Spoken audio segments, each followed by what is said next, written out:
All men are created equal, that they are endowed by their Creator with certain unalienable rights. Life, liberty, and the pursuit of If liberty means anything at all, it means the right to tell people what they do not want to hear.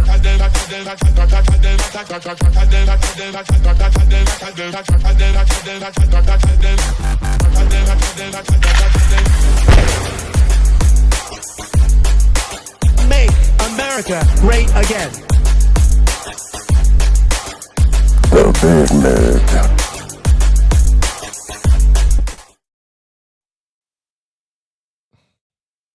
Welcome back to the Big Mig Show, and good morning. Thank you for joining us. We appreciate you taking the time out to educate and unify the country one episode at a time. Of course, I'm your host, Lance Migliaccio, with my co-host, George Valentine. As always, it's rise and grind and tip of the spear on this show. You know how we do it. We're going to try to bring you all the top interviews and the top news. Today, we've got a great interview. I'm excited about it. And you know, at the end of the day, that's what it's all about, right? It's an opportunity to use our voices, use our minds, and really try to figure out how to get away from mainstream media. Because God, the lies, they just continue to just lie and lie and lie. You know, just like the Democrats and many of the Republicans too. I don't want to leave them out of it because they're doing their job also of lying. But hopefully we're on track to get things fixed. Things are better than they were under Biden, that's for sure. But are they good enough yet? No, absolutely not. I'm not thrilled about where we're at yet. I feel like there's a lot of things that could still be going on that aren't. You know, we're seeing now the real depravity in the Epstein files. But George B., how are you, man? You know what? I'm good, I guess. I don't like the way some things are playing out and on the sphere of podcasting and stuff, but that's another story, another day. You know what, Lance? Okay, keep going. But I have a message that probably needs to be said to a lot of people. Can I do it real quick? Yeah, go ahead. All right. So you all see Senator John Thune is now changing up his tune on the SAVED Act. Now he's backtracking. So here's my solution. Call up every senator, every congressperson, and tell them that you are not going to vote in the next election. And this way, they have no chance of having their jobs anymore. They don't want to do nothing. Don't vote. Screw it. What's the point? Hey, call them up and tell them that. Start putting it on social media that you are not going to vote in the next election if they don't start passing things like the SAVED Act. And that will light a fire under their ass and get them to do something. Because if we don't vote, they don't have jobs. Yeah, the Democrats probably run, but what does it matter anyway? They're cheating anyway. They're going to run stuff anyway. So either go out with a bang or we'll do it right. So call them up, call your senators, tell them you're not going to vote unless they pass the SAVED Act and do it right. None of that shenanigans in there. Go ahead, Lance, sorry. Yeah, I think it's great. One other thing you can always do is go into social media. A lot of them do operate their own social media. They don't all have people running it, but even their staff will translate a message. Tell them they suck. Go into their social media, tell them that they're crappy at their job and you think that they ought to resign. Because the truth of the matter is that's a fact. I don't think we voice our opinions enough because we assume they're not going to listen. But I'll tell you what, we've seen some reactions from people getting attacked in social media. And there's no reason not to attack these government officials. I don't mean physically. Leave messages for them on their phone. Just harass the shit out of them. Because that's what it takes sometimes. Sometimes you have to harass people and you have to tell them how much they suck at their jobs to maybe get their attention. Thune definitely sucks. Congress sucks in general, both sides of the aisle. Talk. Ineffectively not doing anything. If it wasn't for executive orders, can you imagine how little we'd have done in this country right now? The executive orders, the only thing are saving us, and they're a temporary Band-Aid. Somebody else comes in, and I can tell you right now, they're going to lose the midterms. It's coming. It doesn't matter whether Donald Trump goes out and starts, hitting the stump, trying to get these people elected. It's not going to happen. At the end of the day, my idea is the only thing that's really going to fix the midterms. Start arresting the shit out of people. If you don't make these arrests and we don't see transparency, accountability, and consequences, that's just not going to happen. Let's give a shout out to one of our sponsors. Of course, you know, George and I would like to diversify. Not only are we crypto guys, hopefully you guys joined us for the 7 a.m. Crypto Power Hour. That is the #1 crypto show on Rumble. Hopefully you guys know it. Hopefully Rumble and locals know it. Seems like people love the show. At the end of the day, what I'm holding up here is the Prepper bar, the 62.2 gram Prepper bar, silver in this case, but it comes in gold and silver. And no counterfeit gold coming out of Genesis Gold Group. These guys have been in the business for decades, and this baby comes with an assay report. So let me forewarn you. I've seen a lot of people talking about it in some of the chat rooms. Gold and silver, a lot of counterfeit coming out of eBay right now. Of course, at these prices, you can understand why. But again, you can use this for diversification, asset protection from inflation, economic turmoil, or its very unique utility for barter and trade. It's a perfect gift for everybody. At these prices, and the future looks bright. Lots of people talking about what they think is going to happen in silver and gold for the future that's going to continue to rise. It's been beating the S&P 500. So here's your chance. Get some of these babies, stick them in a sock drawer, stick them in your underwear drawer. I don't care where you put them. Having some on hand just in case the U.S. dollar defaults. Your credit cards aren't working. I mean, we're $40 trillion in debt, and I still haven't seen a solution in paying that debt down. Maybe Donald Trump's got something up his sleeve. Maybe he doesn't. At the end of the day, head over to thebigmigbar.com. That's right, thebigmigbar.com. That QR code on the screen will take you over there. Also, just take a snapshot. Don't go there now. You don't want to miss any of this show. And use all caps Prepper, PREPPR. That's the promo code, PREPPER, all caps. Going to get you 10% off on the silver or 5% off on the gold. If you don't want to do it that way, you can always call 888-526-7154, 888-526-7154. And the way you can make payments by snapping a small piece of this off, it's a perfect solution. Great. You get your silver and gold holding, and you've got something that can make payments just in case you need it. Thebigmigbar.com. I'm not singing. George is going to sing the jingle today. He's just not in a singing, chatty mood. All right. Let's talk about what we're going to do today. We're animal guys. You know, George loves animals, but I'm really a super pro animal guy. I've got rescue dogs. I've got an accidental rescue cat. And you've seen her on the show, Bella. She joins us once in a while. But I've never really liked what they've been doing to our heritage. When I mean our heritage, I mean the wild horses that BLM continues to round up, exterminate, sterilize, separating family units. And anybody that knows horses knows how traumatic that is. And we've got a great guest today. His name is William Simpson. And he is, I got to say, a guy that is such an expert. I've talked to him a couple of times now. I'm blown away by the volume of information he has, but it's like a fire hose. I'm going to try to slow him down for you today because I really want you to recognize how important this is. And I didn't know it. I didn't know that these horses could even solve these wildfires that are happening everywhere. I had no idea. I did it from the perspective that I don't like seeing animals rounded up. They're wild. They were here way before we ever were. That's for sure. They belong here. And to see them sent to slaughterhouses, to see them sterilized, to see them monetized, I don't like any of it. And the trauma that's inflicted on them when these family units are separated, and it's awful. I think it's a horrible thing. Now, William Simpson, he's the founder and executive director of the Wild Horse Brigade. He's a retired U.S. Merchant Marine officer, commercial pilot, master scuba diver, gemologist, and former university instructor. He was raised on a family ranch in Southern Oregon with experience in livestock and logging. He earned a degree in flight technology from Oregon State University. And for over a decade, he's lived off-grid at his wilderness ranch in the Soda Mountain area, which is Oregon and California border, studying free-roaming wild horses and their natural role in reducing wildfires, which is incredible when you hear this. You're going to be blown away. And it's probably why we're getting so much of that in California. There's a number of reasons. He's the author of 2 books and over 150 articles on natural resources, wildfire, and wild horses. He's been featured on NPR and numerous other shows, radio, and he was nominated in 2019 to the BLM Wild Horse Advisory Board by elected officials. This guy's putting his money where his mouth is, but we've got something interesting. He's also a musician. We're going to open up the show with his song. You want to bring him on first?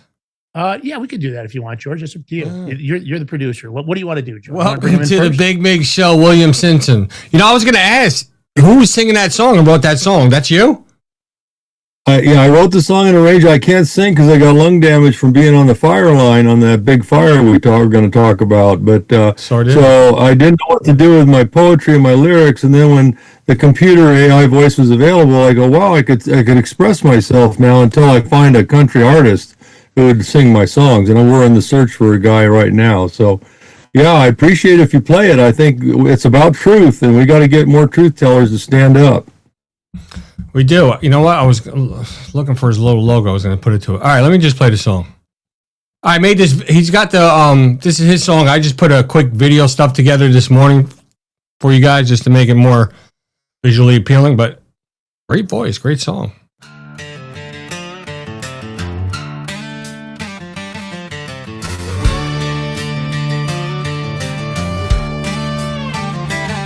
There's a shadow on the courthouse, on the flag out in the yard, where the ones who promise justice learn to play their wicked cards.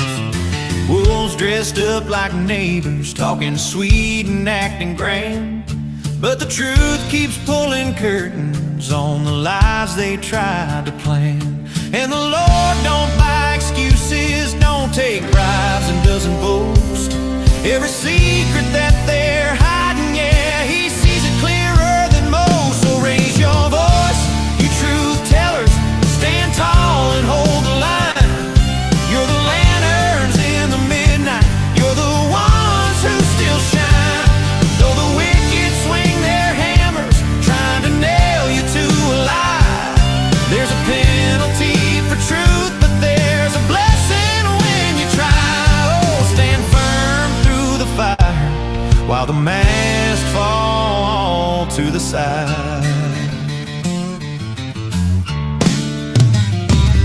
They can quote their Sunday scriptures with a silver-tongued parade, but a serpent knows the Bible just as well as saints who pray. Rotten fruit on every branch where vows were once alive, serving pockets, serving cliques, not the folks they swore to guide. But there's judgment on the doorstep, and it's coming sure and fast, 'cause the Lord don't lose a heartbeat when he calls out truth at last. So raise your voice, you truth tellers, stand tall and hold the line. You're the lanterns in the midnight, you're the ones who still shine. So the wicked swing their hammers, trying to nail you to a lie. There's a penalty for truth, but there's a blessing when you try. Oh, stand firm through the fire, while the mask fall to the side.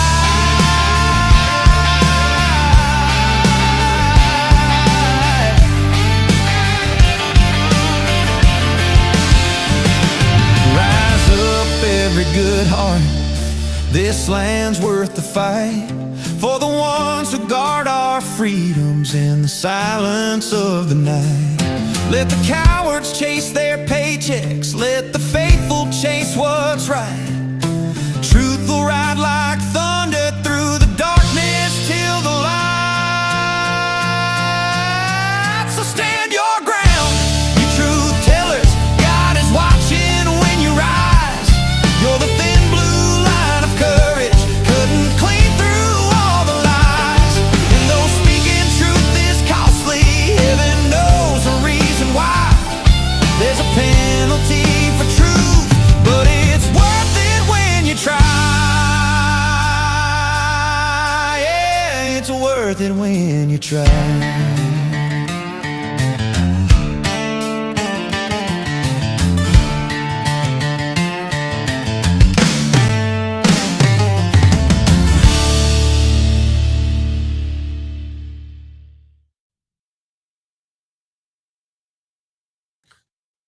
Powerful stuff. George, great job on the video. I got to tell you, I know you sent over the MP4, but that's what'd you think, William, of the video, considering George put that together this morning? Pretty good stuff. Great job. Thanks, George. That was great. Yeah. Oh, you're welcome. And powerful words in there. For everybody out there, let me say this is going to be a lot more than just about horses when you hear some of the details William's got. And I think I want to start off first, William, what really got you? Everybody has this moment, that epiphany moment. We have a lot of people on the show when they decide they just can't put up with the bullshit anymore. They can't stand on the sidelines. You've been serving this country off and on in a lot of capacities. You've been running some of it by me. maybe give the audience a little bit more of that and kind of tell you, just say this is when I really got started, because you've been in this fight for a while now.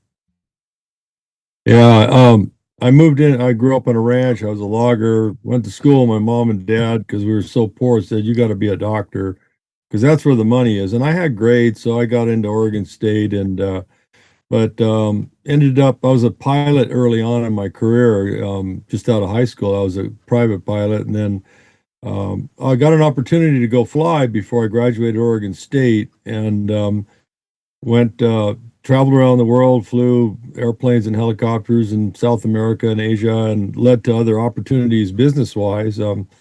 Importing, I had a lot of fun importing products from Thailand, all the handcrafts from the small tribes there.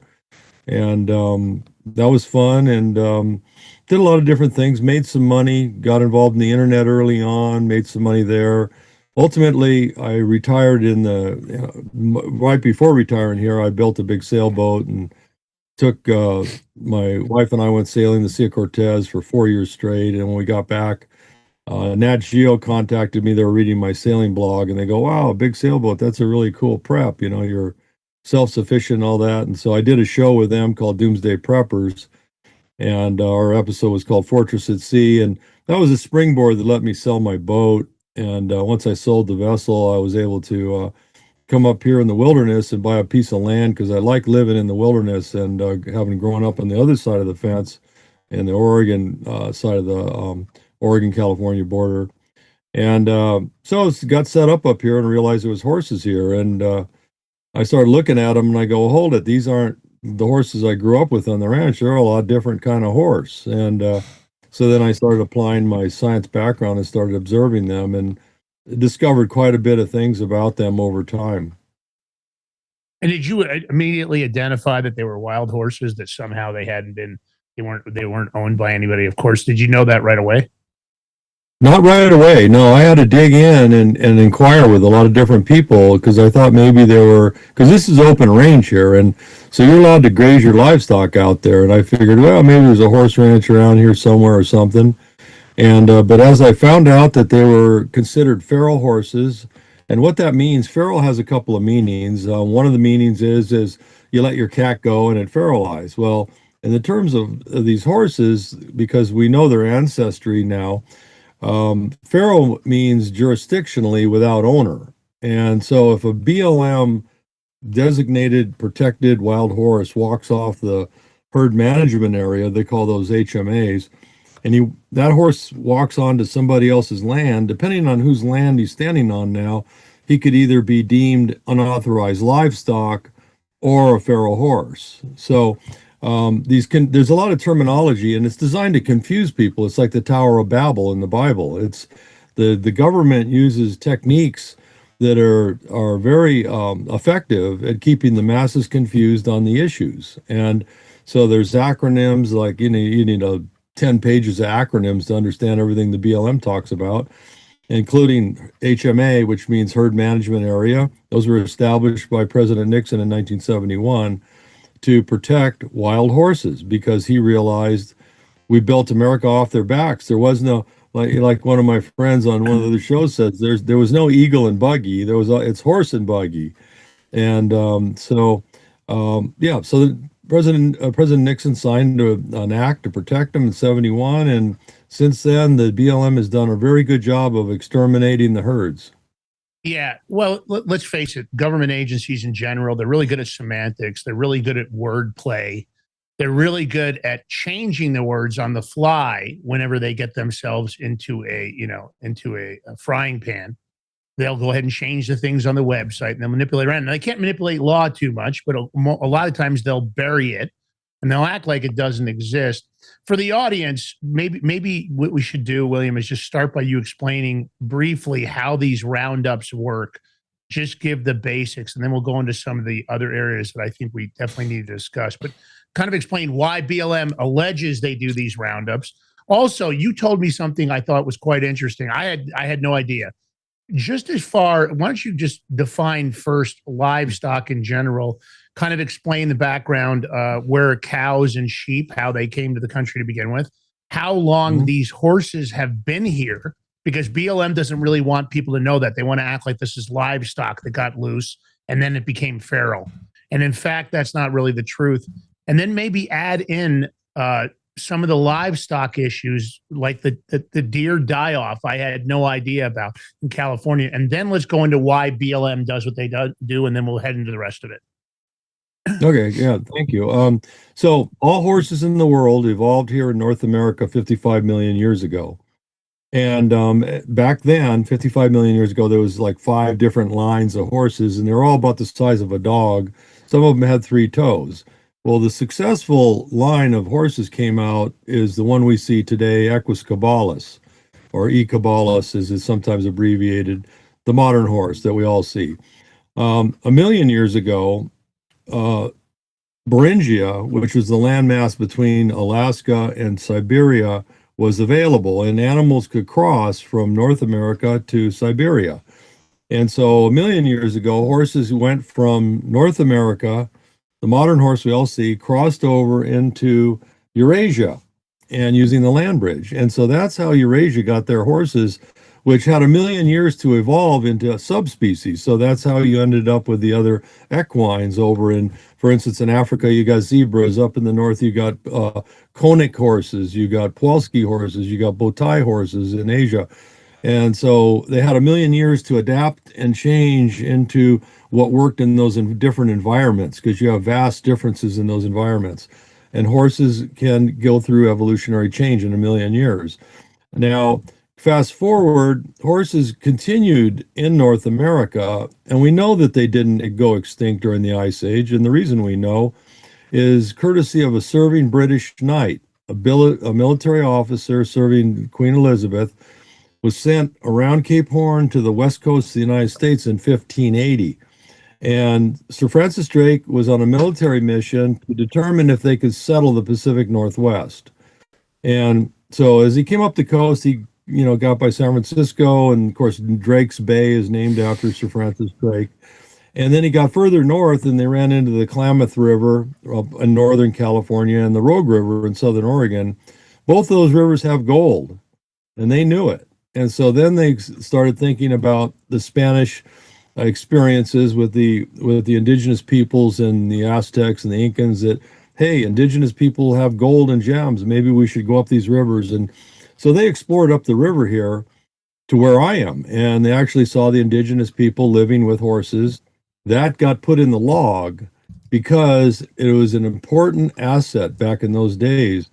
A horse was almost worth its weight in silver, because you had to bring horses from Europe to the East Coast and on a ship, and half the horses died on the voyage. So you didn't land many horses. And the horses you landed were domestic horses, so they were habituated to human care. They follow you around and eat out of your back pocket. That's what they do. They were, habituated to human care. So the horses, the very few horses that the Portuguese and Spanish landed, didn't just run off. They didn't let them go. They were critical infrastructure for explorers. And so they just didn't let them go. They kept them in corrals, and they guarded them with guns, because they didn't want any Native Americans to grab them, because the Native Americans on the East Coast saw the value in the horses too. Well, that was in, look at Columbus, 1492. Here we have Drake on the whole other side of the continent in 1580, 88 years later, seeing horses in a great number with the indigenous. So we know those were not Spanish reintroduced horses. Those were post-Ice Age survivors. In biology, we call those a splinter population.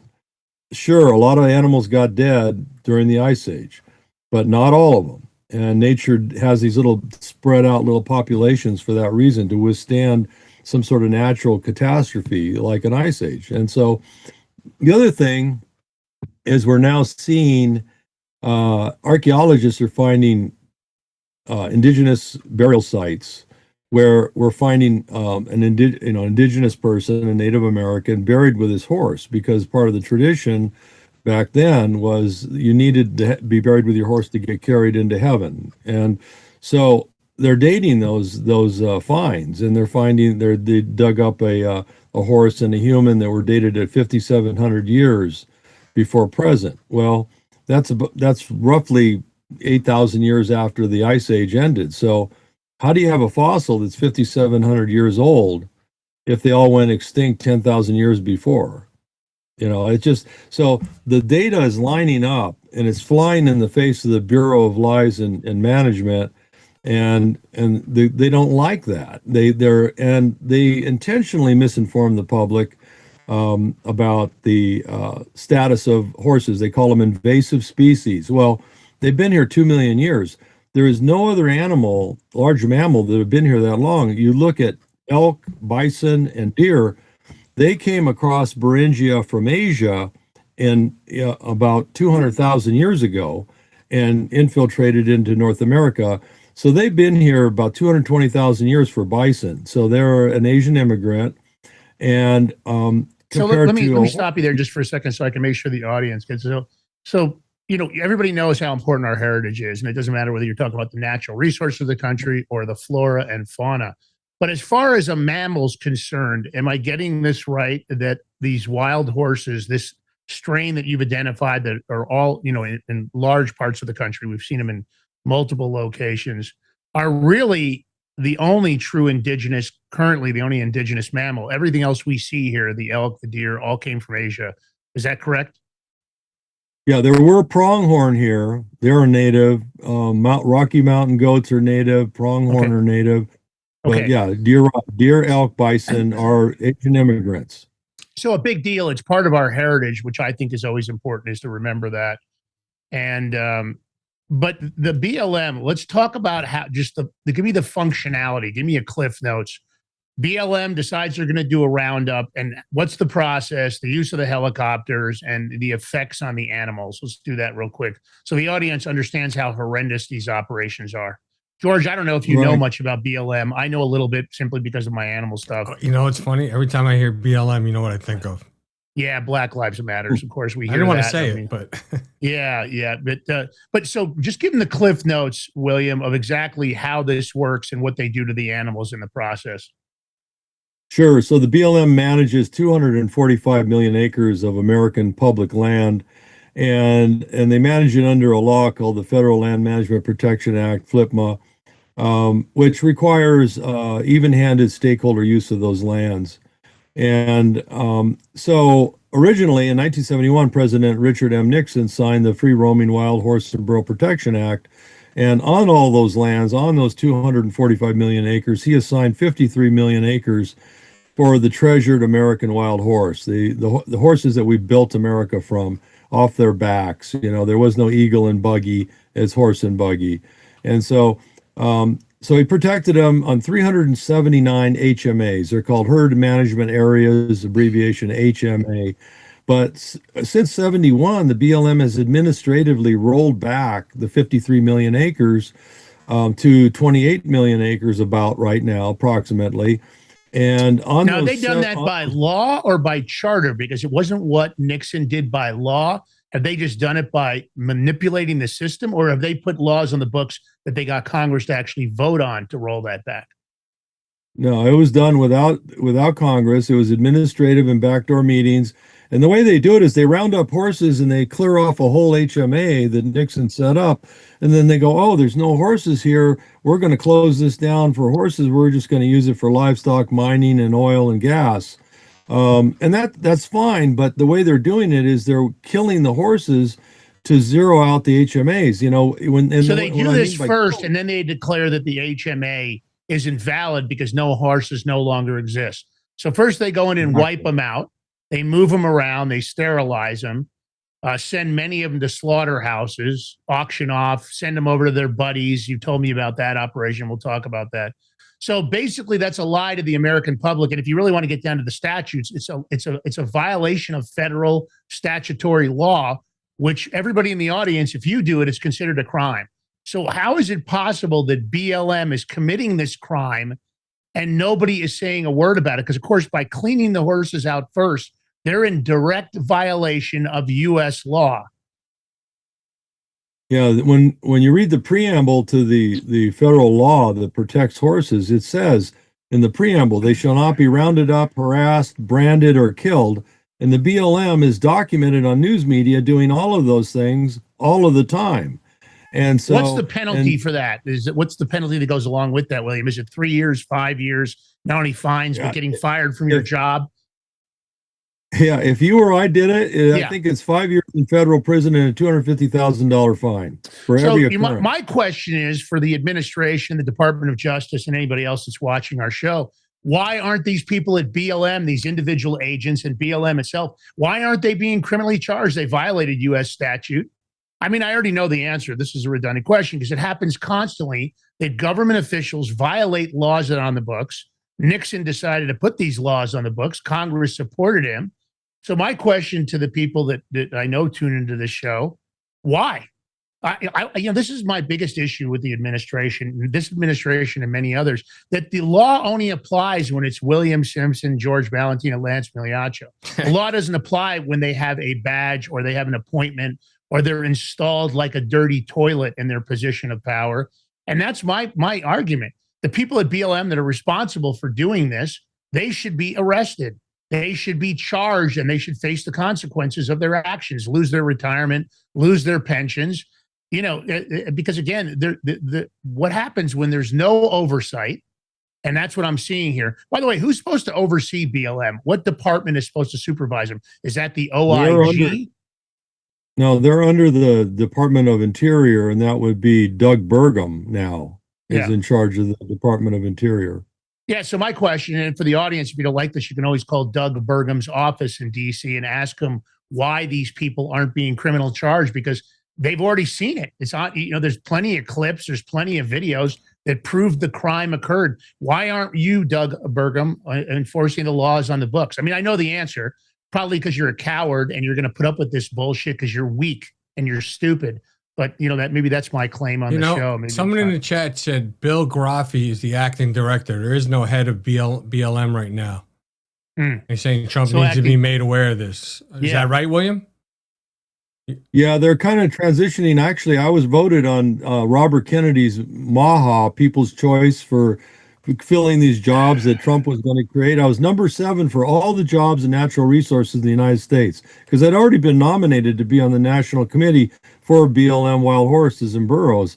Well, I never got a call from Kennedy or any of the team, but I was getting solicitations to give him money to pay for a security team. I mean, I can't believe it. They just suckered all these people in, and then they didn't do what they said they were going to do. I was number 7 for 400 jobs, and I didn't get a call. That could be the reason for that is, unfortunately, some person by the name of Susan Wiles. Yeah, a lot of those people got installed. She's pretty powerful when it comes to the administration. But my argument is if you violate the laws of these United States, they're supposed to be enforced. They're not supposed to be selectively enforced, selective prosecution, that they only work on what I would call civilians and non-elites. But here we are.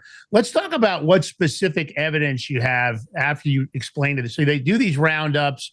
Let's talk about the horrendous way they do it. They fly in helicopters. These aren't like the roundups you've seen on TV where cowboys are running around. They're using helicopters, which I can't imagine how traumatic that is for the animals. And you were telling me about how these family units and horses, because you see them on your own property, are extremely bonded. So the first thing they do is they separate the young horses from their parents, correct? And they separate the parents, the family unit, correct? Well, first they run them beyond their endurance with a helicopter, and a lot of the mares have babies. And these little babies, when they're first born, their little hooves are real soft, right? Because they were in the womb, and they can't have a hardened hoof in the womb. So when they come out, these little babies have soft hooves. It almost looks like feathers, and on the bottoms of their feet. And so here comes a helicopter swooping in, and they'll run and they stampede them. See, horses are also very careful when they're on the landscape where they put their feet, because otherwise they don't want to get bit by a rattlesnake, step in a hole. They're very careful where they go, so they don't damage the landscape.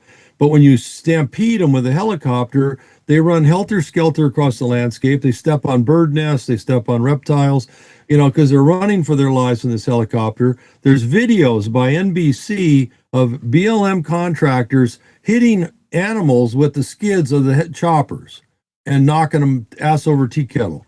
And I mean, this is pure animal abuse Nobody's ever lost their pilot's license that I'm aware of. Nobody's been fined for these activities. And then they herd them into an area where they separate the families, and they're all screaming for each other. The stallions, they're the fathers of the family. They're screaming for their wives. The babies are screaming for the moms are screaming for the babies. They separate them, they brand them, and then they geld the stallions. So you lose those genetics, and they're not doing genetic testing, so they don't even know what they're losing. So for people that may not know that term, they sterilize them, is what he's talking about. And so basically that means that those horses, even when put into these areas, the ones that do survive, the ones that don't die, and the babies that don't wear their hooves down to bloody stumps, because there's stories about that online. You know, I don't think Donald Trump knows about this. I would recommend you guys take the short form and the clip of this when we're done. Take the live link, maybe go dump it into Donald Trump's feeds on X and otherwise. Go find the Bureau of Land Management. Go ahead and put that up there and ask them why and then ask the DOJ why they're not criminally charging members of the BLM for violating U.S. statutory law. This comes down to us. If you guys really want to get on top of this, I think this is horrendous. I don't think it's necessary. We're going to get into that. But, you know, then tell them how some of the horses get pawned off to these buddies of the BLM because they get paid to underfeed these animals and damn near starve them to death. And then how about the ones that go to the slaughterhouses? George, we got a photo I think is a good time to put up. So they hang these horses live and then disembowel them. It's pretty horrendous. This horse, William got this, somebody leaked this photo. This horse is being hung live and they're getting ready to gut it in Mexico. These people in Mexico, just so if you guys don't know this, if you've seen the treatment in animals in Mexico, these guys are some fucking barbarians. So that animal is alive. It's not tranquilized. They're not going to use, what I would consider maybe humanitarian processes. So rather than do it where it costs any money, they just hang it live. It's choking to death. And now they're going to disembowel it right there while it's live. Now, I don't see how this is what Nixon had in mind. I don't see this is what the laws say. And this is the fucking ridiculous nature of agencies, the Department of Justice, BLM, and the rest of them, that they allow this kind of bullshit to go on with no consequences. If these people violated the law, I want to see them charged. And I don't think this is necessary. I think the ranchers and sheep herders have enough land. William, let me ask you. So what specific evidence have you gathered showing that BLM's roundups are leading to this genetic erosion and the potential extinction of native wild horse populations, which, based on what you've told me, this is a major problem. Let's talk about that first, because I want to talk about how incredible these animals are in controlling wildfires. And this may very well be why we're seeing these massive wildfires over the country. And I can tell you with the amount of moisture we're getting this year here in Colorado, and I'm sure many other states, we haven't had much snow. We haven't had much precipitation. I'm going to tell you, these wildfires are going to be out of control. And here's a solution. So take it from there, William. Yeah, thank you. So the after the roundups and the horses are sterilized, a lot of them go into what they call off-range holding, which is just a nice sounding term for a government-run FEMA camp. So they have failed ranchers in the East, in Indiana, Ohio, Oklahoma. These guys have grazed their ground to the dirt. And so in order to get a contract to basically imprison the sterilized horses that have been taken off the land, you just need fenced land. That's the only requirement. They don't care if it's asphalt or dirt or whatever. If it's fenced, you apply for a contract. They give you $1,400 a head per year to take the horses. And so your business model changes from being a livestock producer and feeding America to just imprison your prison camp, like, Gitmo here in the United States for horses. And so, and then you buy the cheapest hay money can buy, and then you pocket the difference. And that's the new business model that some of these failed ranchers have. And, and then the BLM goes out there and takes pictures of the horses. They won't let me and you go look at them. There are horses on a private chunk of land. They say, oh, you can't go out there because it's private. There's no auditing done. Nobody knows how many horses are actually out there even. But there's certainly plenty of horses with the BLM brand on their necks. When they round them up, they put a freeze brand on their neck on the left side. there's plenty of those horses that are showing up in the kill buyer auctions at the Texas border with Mexico. And I know because I've rescued a few dozen of them with my team. They're American treasured icons, and they're not supposed to be on their way to a Mexican meat grinder. Yeah.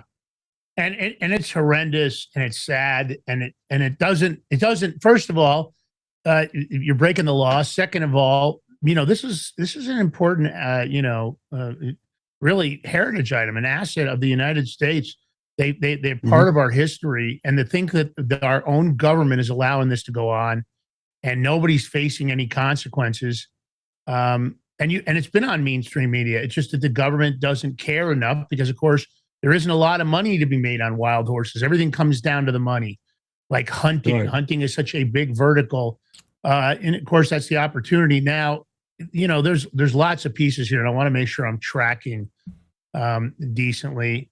Can you talk about the BLM's use of these chemical, sterilizers like PZP and Gonacon, how inhuman it is, but also scientifically flawed in managing these wild horse herds? Mm-hmm. So both PZP and Gonacon are EPA-listed pesticides, and they're used off-label to damage the ovaries of mares so that they can't have babies. And so PZP, there's two kinds of PZP too. There's the kind they use on livestock, and then the kind they use on horses. The kind they use on horses has an adjuvant that is a mix of oil and a tuberculin toxin that causes it to really just go after the ovaries on the mares. So when they get this, it damages their ovaries. A lot of them develop all kinds of reactions to the adjuvants. A lot of mares that get, and there's nonprofits helping the BLM. These are the so-called wild horse nonprofits taking donations and also getting funded by the BLM. We have the contract showing BLM paid this one big nonprofit, one of our competitors actually, to try. They say they're saving wild horses. They're not. They're actually helping the BLM sterilize them. So they give all these ladies these high-powered gas-operated rifles, and they're out there shooting these heavy darts. I mean, these darts, they weigh 1,000 grains. They're heavier than a 500 Smith and Wesson Magnum round, and they have to go 80 yards. So the velocity to maintain trajectory. Those things are going out there. If they hit you in the chest or the head, they'll kill you. And the guy who developed that says that misplaced shots cause hematoma, bleeding, broken bones, and death. So all these people are out there with these rifles shooting these horses. That's harassment. And then they're shooting them with these darts full of this toxin called PZP. Now the government, when they round them up, they have a new and improved thing, one shot and you're done, called Gonacon. And Gonacon, they just shoot the mares when they got them in the roundup, and that's it. They're sterilized. And of course they cut the genitals off the boy parts off the horses and gild them. And then that's the end of the genetics. Nobody knows what we've just lost when they do that. So we're bottlenecking the herd's already too small right now. They're a native species. There's no doubt about it. We're under 100,000. That means they should be red listed on the Endangered Species Act right now. And see, that's a terrifying statement for the BLM because they're trying to sell gas, mineral leasing, and livestock operations on public land. So what happens if you have an endangered species, a Native American heritage horse on public land, and somebody wants to go out there and do something? If you have an endangered species, it makes it really hard. So they've already got together, I think, with corporate America to say, okay, we'll just get rid of them. There won't ever be a problem out there. They'll be gone. And that's the thing about it, right? That all of these things you just described, again, violate the laws that are on the books. They're doing things, that harassment of those animals, those injuries of those animals. That's why Nixon put the laws in place. He identified that this was something that needed to be protected. And these people are all breaking the law. Again, my question for BLM, my question for the Trump administration is, why are they being allowed to break the law that are on the books? Those laws were put into place by Congress, which is a shocker because they most of the time don't do anything. Here they did. They actually voted together. They put Nixon's laws, and you're just allowing these people to run roughshod. Sounds to me like BLM believes they're above the law, and so do these contractors. So, let's talk about, and I think we have to get into this because I don't want to run out of time here. So rewilding these horses, number one, there's a dramatic cost savings. There's lots of areas that would be happy to have these wild horses. And number two, let's really let the audience understand the key role they play when it comes to being a herbivore that can prevent, catastrophic wildfires. And why is BLM ignoring this solution? So let's explain the solution. Let's explain where they could go. Let's talk about the cost savings, because they're paying these guys to basically starve the horses. I don't know. I know some people that own horses. I'm sure as hell sure that they spend a lot more than $1,400 a horse to feed horses. It's not cheap, especially if they can't naturally graze. And you're telling me these guys are sitting on dirt farms, so they can't naturally graze, really. There probably isn't much for them to feed on. And then they want to make money doing what they're doing. So I'm sure they don't even want to spend the $1,400 on the horse. They want to pocket as much of that as possible. I mean, this is just freaking disgusting. And this is the kind of thing you saw about the beagles and white coats waste, and Donald Trump's brought some laws. Donald Trump needs to pay attention to this. Are you on True Social, William, by the way? Yeah, and I dropped all kinds of texts to the Trump team, and I never got a response. I mean, yeah. It's a shame, but that happens. I didn't know if you were over there or not. All right, let's talk about this cost-saving, effective ecological approach that they could be using, which would save money, number one. And number two, the impact it would have on these wildfires. And don't forget to mention what's happened to the deer in California. Right. So I created a plan called the Natural Wildfire Abatement and Forest Protection Plan, which is the big long name that people like. Scientists like big long names, so I put a big long name on it. But we call it Wild Horse Fire Brigade. And the way this works is really simple. Unlike invasive species, cattle and sheep that were brought to America in the 16th century by the European settlers, horses have always been here. So they co-evolved with all the flora and fauna in the North American landscape. And horses are the only animal that can graze seeded plants. And they go through their digestive tract so fast that when they come out, the seeds grow in the poop. The horse poop actually is like a potted plant. They're little balls, and they're surrounded by composted, or humus. And microbiome, and the seeds are in there, and those seeds have a survival advantage on the landscape. So they're actually wild horses are actually farmers. They walk around and they poop out the seeds that they just ate. They plant more than they need for themselves in the following year, which benefits everything right down to the bees and the butterflies. Everybody wins. So horses are very important. That's why we call them a keystone herbivore. Now, our plan is pretty simple. We take the horses out of the government holding. We're spending $150 million a year keeping them in jail. And those are sterilized, right? So those are sterilized horses. About 70,000 of them are in jail right now, and we're paying $150 million a year to keep them there and feed them cheap hay. We take those horses and relocate them into our fire-prone West, into areas where there's no economic conflict. We don't need to step on anybody's toes here. There's millions of acres out here that it burns like crazy. There's lots of grass and brush and water. There's no economic development. There's no gas mining, oil, livestock, because there's too many predators. And these, like, for instance, I have a place out here, Six Rivers National Forest. It's 1 million acres of remote wilderness. The largest stretch of Pacific Crest Trail goes through it. It's loaded with grass and brush. The deer population in California and in the other West Coast states, in fact, Colorado's down 20,000 deer right now from their management level. Or California is down about 1.5 million deer. Oregon's down about 500,000 deer. And that's important because over the last 10 years, that drop has caused more and more grass and brush to remain on the landscape ungrazed in areas where we can't use livestock. Now, what the ranchers want to do is try to expand areas by killing predators and then unbalancing the ecosystem even further, which puts the whole herds of livestock at risk for potentially contracting chronic wasting disease from the failing deer herds, which are now they're so small, they're starting to inbreed, just like the horses are under the BLM management. So we could relocate them, and then so we save $150 million right out of the box. And then once we get those guys out there working, and they're going to die because they're sterilized, there's not going to be any natural, there's not going to be any progeny, there's no breeding going on. So they're going to walk around and eventually die, end of herd, which is the BLM's plan.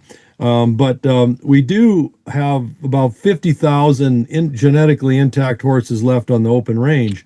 which are in contention with economic grazing areas and with livestock, not only the livestock, but the gas, mineral, and oil operations on public land.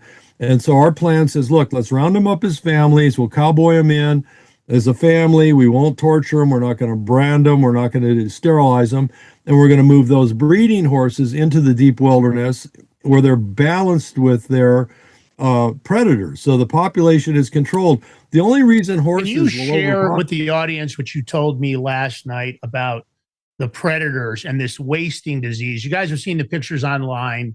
George, you and I actually covered it on the show with these deer with these knobs sticking out of them. Oh, that stuff? Oh, yeah. That was bad. Yeah, so we've seen the diseases going on. You want to explain to the audience, because the predator control I knew about, but I did not realize that those predators were immune to that disease. And let's talk about the potential for crossover. So if you guys want to talk about the next potential pandemic issue, wait till you'll hear this shit. And this is BLM's fault. And it's what's happening with the ranchers, that they've decided that predator control exceeds the necessity to protect the people of the United States. When you hear the potential for what could happen, it's really frightening. So go ahead, take it from there, William. I didn't mean to step on you. Oh, no worries. Thank you, Lance. Yeah, it's a serious problem. Chronic wasting disease, they call it CWD in deer. It's a prion disease, so it's not a bacteria and it's not a virus. It's a misshapen protein, and the vector is on the vegetative landscape. So the interesting thing is when a deer gets sick with chronic wasting disease, normally it's like the first few days, it's like they drank a few beers, they're a little bit off their game. But in the wilderness, when you got wolves and lions and bears and coyotes around, the moment you're off your game, the predators grab you. You don't get to spread that disease to anybody. Now, when you're in a livestock production area and you look at the CDC map of where chronic wasting disease is epidemic right now, and it's now in 36 states.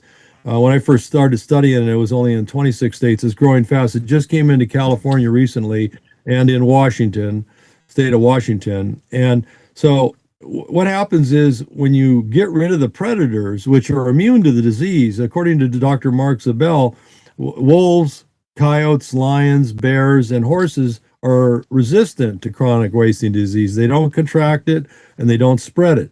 So when a deer gets sick, the predators grab it and it doesn't walk around and spread the disease. Now, in the areas where you got heavy ranching and you overlay the map of the BLM ranching areas with the CDC map of infected deer herds, they line up perfectly. In the ranching areas, the USDA hunters are out there shooting predators so that the ranchers can have high levels of production. They don't lose any calves or very few calves or lambs.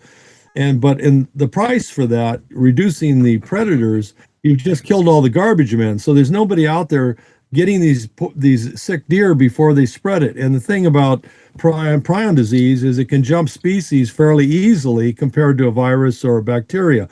It's a protein. So the bottom line is it's capable of jumping into livestock, cattle. They call it BSE or mad cow disease, and sheep. And we've already seen incidents of mad cow, by the way. And it'll shut down. They'll kill the whole herds off. I mean, talk about a disaster for the livestock industry. If it jumps from the deer into the cattle, boy, that's going to be a big problem. And then it can go into sheep. And then if a human eats infected meat, you can get it. And when you get it, it's called Creutzfeldt-Jakob disease. In every case, it's absolutely fatal. There's no treatment. Yeah, and that's frightening for our audience. I think this is what's kind of, George, and you tell me, this is a pattern we're seeing over and over again where they don't want to lie, where they don't want to tell us the truth. And this prions disease, George, listen to this. If you cook the meat well done, I learned last night that it's likely it doesn't kill it. Now, for the audience, you told me something, William. Prions disease is a death sentence if you get this out of meat. If you were buying some beef and this had crossed over into the beef, which is very possible. It's probably already happening. Maybe they don't know it. It doesn't matter. Forget if you eat your beef rare or medium. But prions doesn't just die off because you cook the meat well done. Explain that to the audience. Yeah, it's a misshapen protein. It templates incorrectly in your body when you eat it. It causes plaques to form, and it's very heat stable. It's not like you can if you pasteurize, for instance, milk, you're killing any bacteria that might be in the milk. So you take it up to 160 degrees and you hold it there for a short period of time. It kills all the virus and bacteria. Well, prions can survive that and more because they're heat stable, and they're very difficult to kill. And when they're in a food product, so and antibiotics don't work either, correct? No, there is no treatment for a prion disease. You die. You get it, you're toast. And same thing with animals. They get it, they're done. And it's spreading like wildfire in the deer herds. And it makes sense with them killing off the natural predators, bitching and moaning. I see it online sometimes. It makes me angry where these guys are using high-powered rifles to take out coyotes and take out wolves. You see it, they're doing it. It's it's one of those things. You know what, Lance? It seems like this disease with meat. You know how all these liberals and Klein or whatever Klein people, they want to get rid of the cows and all that. It seems like this was engineered and put into on purpose. Well, the Bundy Ranch had problems with BLM, Clive and Bundy. We know there was a lot more going on than that. He's a guy that got attacked. BLM, in my opinion, there really isn't any oversight. They act like they're being supervised, but what you're describing to me is a rogue agency. If you know there are laws on the books and you're violating those laws, that makes you a rogue agency. And without any supervision, that's what we have. We have rogue agencies. The DOJ literally has no supervision. All their supervisory groups don't do jack shit. And it's the same thing. It's like the congressional members. Who really oversees Congress? Well, the president of the United States, allegedly, but what can he do to them? Have we seen any congressional members get arrested for, the Dirty 51+8 Russian collusion hoax, the false impeachments against Donald Trump? I haven't seen any Congress members that were part of that, and I haven't heard anybody. Has anybody in BLM, anybody working for BLM, got arrested during this whole period? William, has anybody gone to jail over this?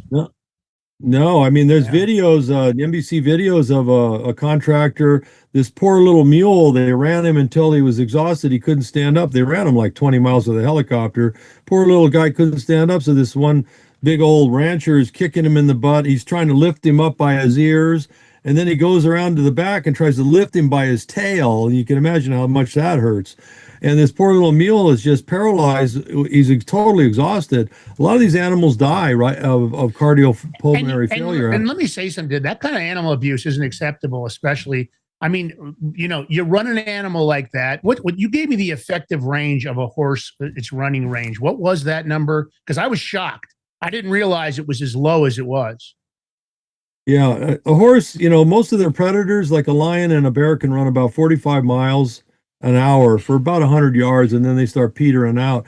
So an equine, their survival technique is running, and they have to outrun the predator, and they have to do it for quite a distance to make sure they're gone. And so a horse can run about a mile, and that's about it. But they drive these guys for miles and miles with these helicopters past their natural endurance. Which in itself is, again, violation of the statute. You're talking about doing something to a protected land area, to a protected animal. So these are crimes.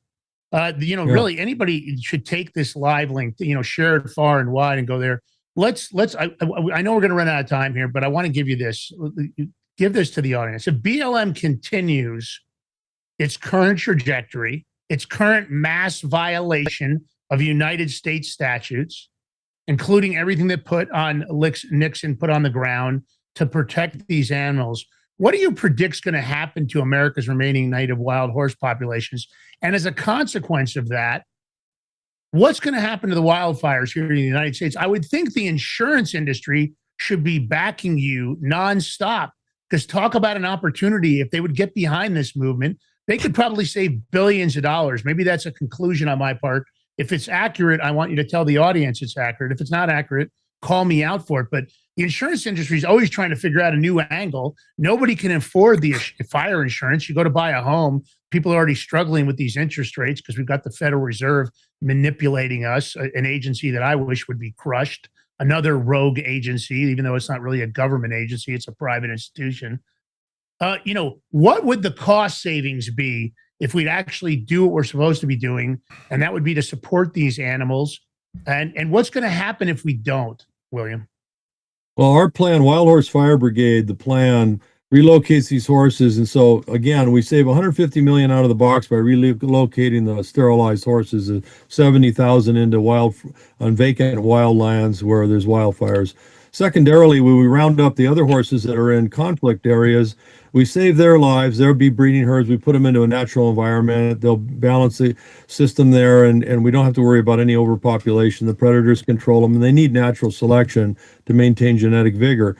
But the impact is very profitable for everybody. The forest industry gets forest protection out of it. So carbon forests and logging, they get protection by putting the horses out there where we're talking about putting them.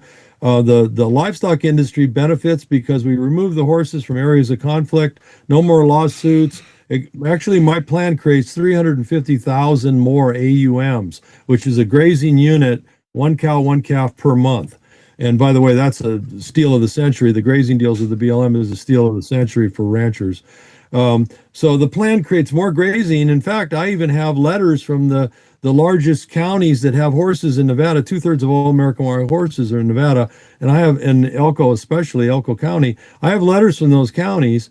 But I have government officials arguing that we can't move horses into the wilderness and we can't get them from the BLM, which is a lie. I have actual elected officials that are spreading misinformation to stop our plan. Yeah, George, hold on a minute, William. I want to put that up. George, here's the actual law.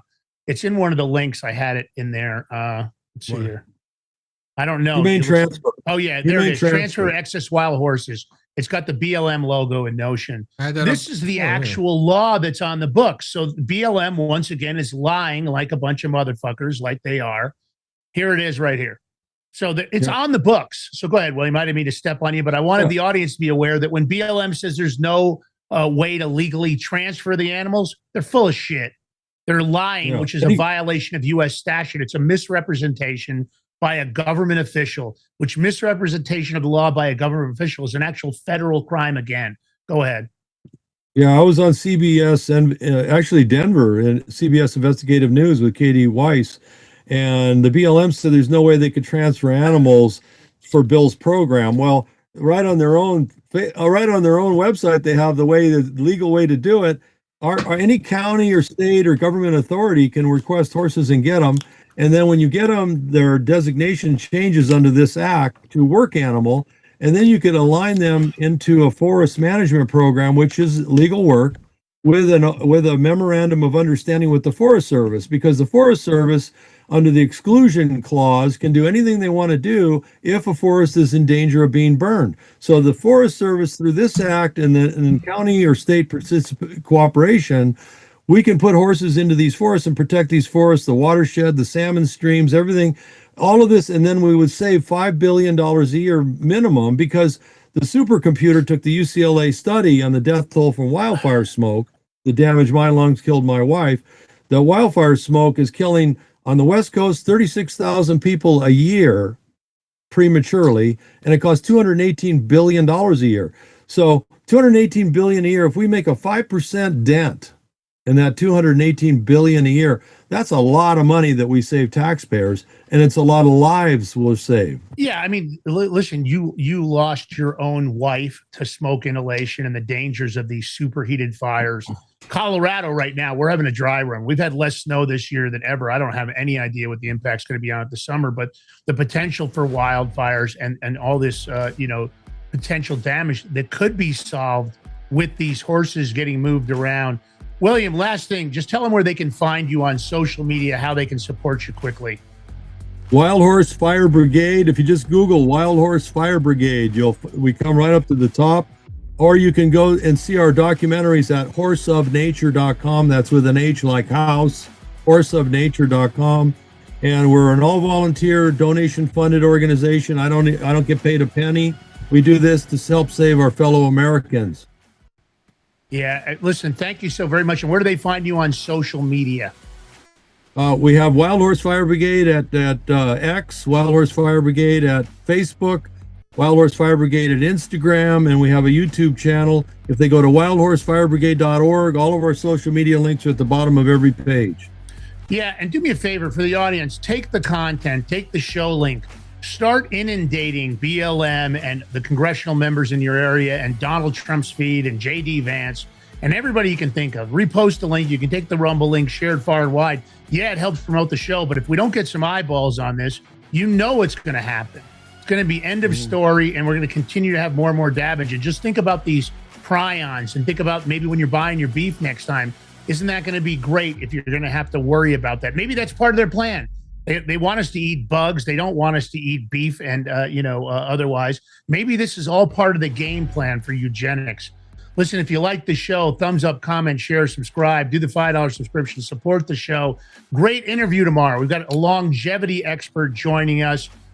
This doctor knows it all, and he's going to talk about the blood filtering. So if you want to figure out what the elites know, tune in tomorrow at 11 a.m. Eastern Standard, Monday through Friday. You can find us here. And if you did miss the 7 a.m. Crypto Power Hour and you want to find out about the Epstein Bitcoin nefarious links and what he did to XRP and XLM, we went through all the details. We ran at 7 a.m. this morning.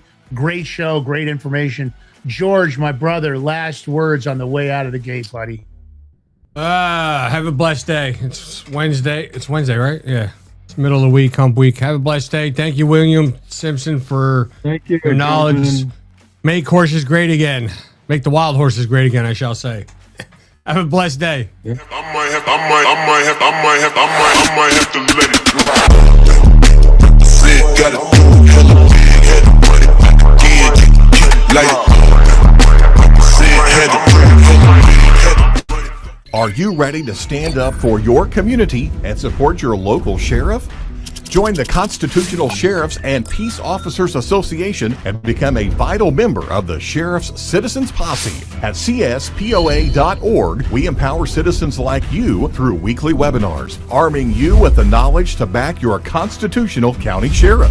Together, we can uphold our Constitution and ensure liberty and justice for all. Your community needs you now more than ever. Visit CSPOA.org and join the Sheriff's Citizens Posse today. Make a difference. Stand for freedom. That's CSPOA.org. Your country, your fight, your future.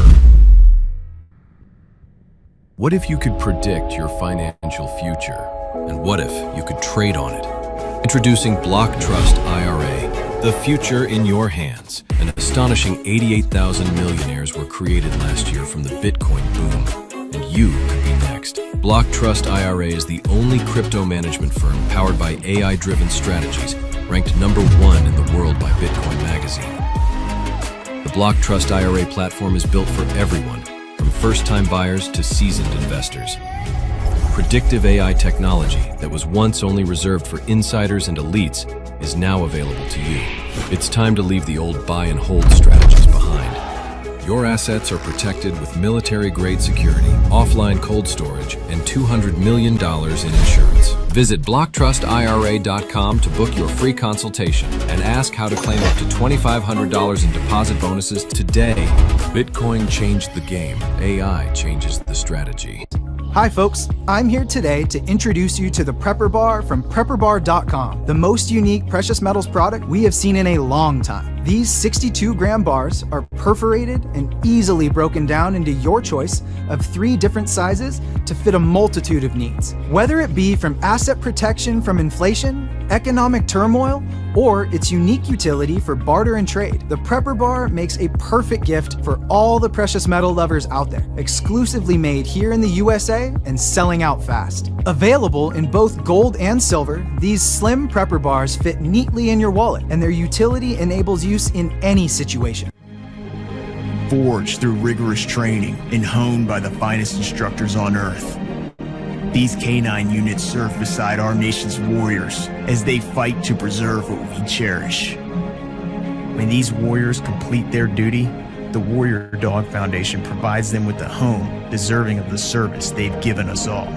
At our state-of-the-art kennels, they receive rehabilitation and care suitable for heroes, because that's what they are. Be a part of giving them a future today. Visit WarriorDogFoundation.org.